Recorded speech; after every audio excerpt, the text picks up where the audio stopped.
Mamlakatimizda kriminogen vaziyatni barqarorlashtirish, huquqbuzarliklarni barvaqt oldini olish, uyushgan jinoyatlarga qarshi kurashish borasida Surxondaryo viloyati Ichki ishlar boshqarmasi va Davlat xavfsizlik xizmat xodimlari bilan hamkorlikda viloyat miqyosida tezkor qidiruv va profilaktik tadbirlar o'tkazilmoqda.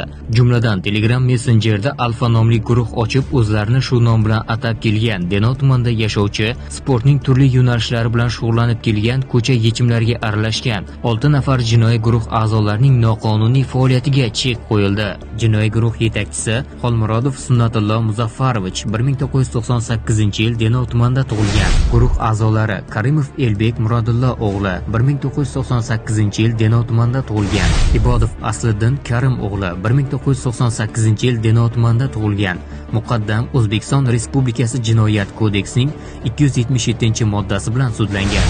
Davlatov Azamat Alisher o'g'li 1998-yil Denov tumanida tug'ilgan.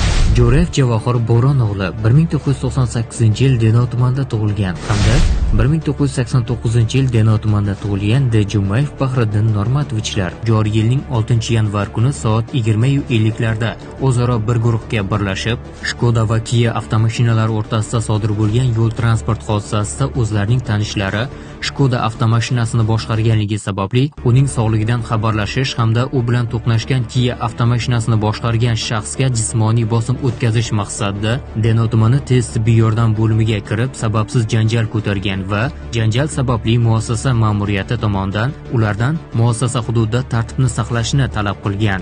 Ogohlantirish ishlari olib borilishiga qaramay, guruh tomonidan faol qarshilik ko'rsatilgan. Jamoat tartibini qasddan mensimasdan shifoxonada bo'lgan bemorlar va shifokorlarning tinchini buzib, shov-shuv ko'tarib, shu manzilda faoliyat yuritayotgan shifokor va jabrlanuvchining yuz qismiga qasddan urib, qorin qismiga tepib, tan jarohati yetkazgan. Gumonlanuvchilar Sunnatullo Xolmurodov, Elbek Karimov, Bahriddin Jumayev, Azamat Davlatov va Javohir Jo'rayevlar ushlanib, ularga nisbatan qamoq ehtiyot chorasi qo'llanilgan. Hozirda mazkur holat yuzasidan O'zbekiston Respublikasi Jinoyat kodeksining 277-moddasi 3-qismi G bandi bilan jinoyat ishi qo'zg'atilib, dastlabki tergov harakatlari davom etmoqda.